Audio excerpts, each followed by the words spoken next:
Hello दोस्तों। Mysterious world Hindi में एक बार फिर से आप सभी का स्वागत है।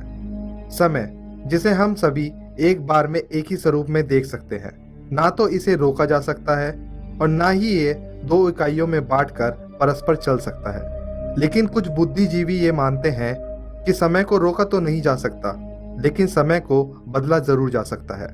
और इस तरह की अनेकों कहानियां और घटनाओं के बारे में आप सभी ने सुना भी होगा। लेकिन समय यानी टाइम से जुड़े इस पैराडॉक्स के बारे में आप में से कम ही लोग जानते होंगे। इस पैराडॉक्स का नाम है टाइम स्लिप। तो चलिए दोस्तों, जानते हैं कि आखिर क्या है ये पैराडॉक्स। लेकिन आज का वीडियो शुरू करने से पहले हम अपने दर्शकों से चाहेंगे कि वो इस वीडियो को अंत तक देखें, क्योंकि इस वीडियो में कुछ ऐसी इन्फॉर्मेशन आप लोगों तक पहुंचाई जाएगी जो कि आप सभी लोगों के लिए काफ़ी लाभदायक होगी। हमने ऐसे कई लोगों के बारे में आपको बताया है जो एक आम इंसान की तरह एक आम जिंदगी जी रहे थे, लेकिन अचानक उनकी जिंदगी में कुछ ऐसा घटित हुआ जो कि बेहद अविश्वसनीय था। और ऐसी अविश्वसनीय और अद्भुत घटनाओं ने उनके जीवन को हमेशा हमेशा के लिए बदल कर रख दिया।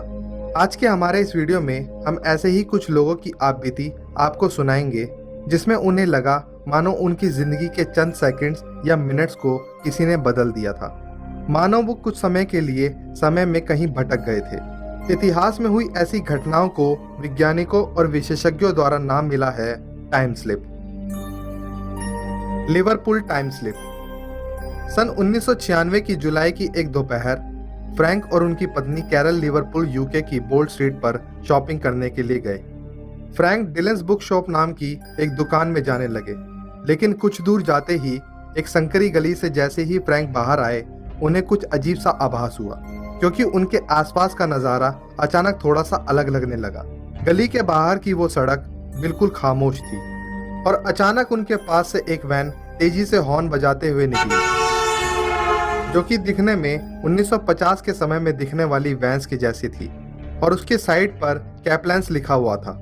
वैन के गुजरते ही फ्रैंक ने खुद को बीच सड़क पर खड़ा हुआ पाया और आपाधापी में फ्रैंक ने रोड क्रॉस किया।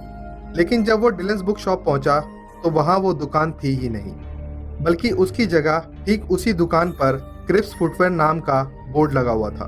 फ्रैंक को ये देखकर बेहद हैरानी हुई और जब उन्होंने उत्सुकता पूर्वक दुकान की डिस्प्ले विंडो से अंदर झांका तो पाया कि अंदर किताबों की जगह अब महिलाओं के हैंडबैग्स और शूज थे। अपने आसपास देखने पर फ्रैंक ने एक और अजीब बात नोटिस की कि उनके इर्द गिर्द चल रहे लोगों की वेशभूषा 1940 के दशक के लोगों जैसी थी। उन लोगों का पहनावा फ्रैंक के समय से काफी पहले के लोगों जैसा था। तभी फ्रैंक को वहां एक महिला दिखाई दी, जिसने काफी नामचीन कंपनी और मॉडर्न पर्स लिया हुआ था।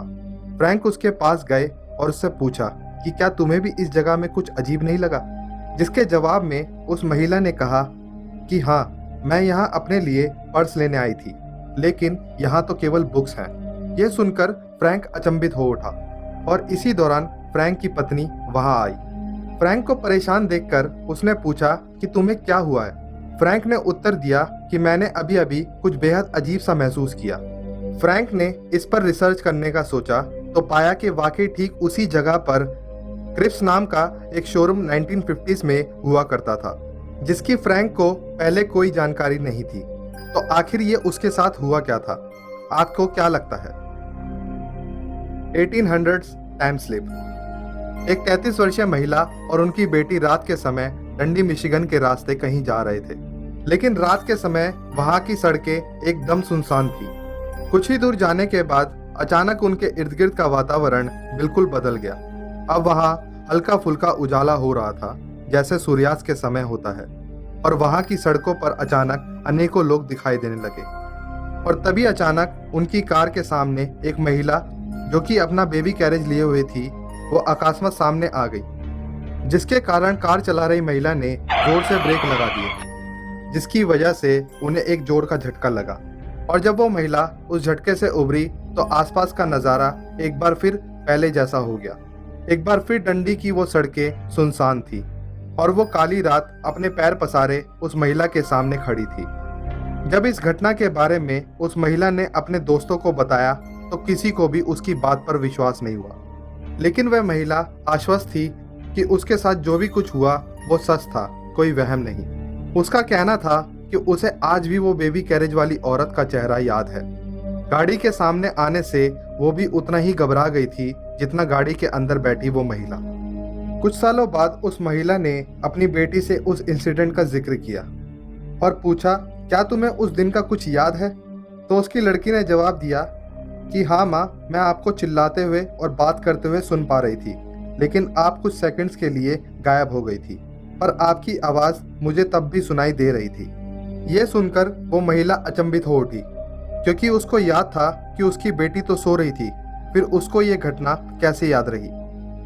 आपकी आज के एपिसोड में बताई गई घटनाओं के बारे में क्या राय है? क्या आप में से किसी को कभी ऐसा कोई आभास हुआ है?